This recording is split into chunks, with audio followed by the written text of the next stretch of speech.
ধরুন ছাত্র শিবির শুধুমাত্র গুপ্ত রাজনীতি করে না, একই সাথে আমাদের বলতে কষ্ট হচ্ছে যে ছাত্র শিবির একটি মুনাফিকি সংগঠন টাইপের রাজনীতি করে থাকে।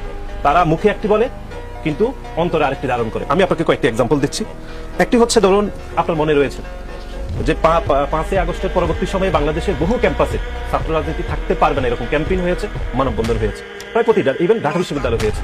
ধরুন আমি প্রথমে একটা এক্সাম্পল দিচ্ছি, এই যে আমি একটু দেখাচ্ছি যে রাজশাহী বিশ্ববিদ্যালয়, রাজশাহী মেডিকেল কলেজে ক্যামেরাটা একটু ইয়ে করলে এখানে একটা আন্দোলন হচ্ছে যে no politics in our campus.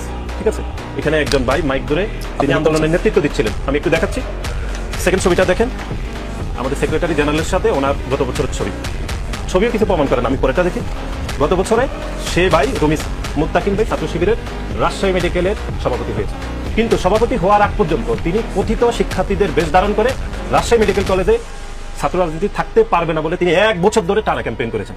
এটা হলো মুনাফিকি চরিত্র এক নম্বর এক্সাম্পল দিলাম আপনাকে দিয়ে। এবার একটু ঢাকাতে আসি। ঢাকার তিতুমির কলেজ খুব বিখ্যাত কলেজ, সেই তিতুমির কলেজেও 5 তারিখের পরে ক্যাম্পেইন হয়েছে।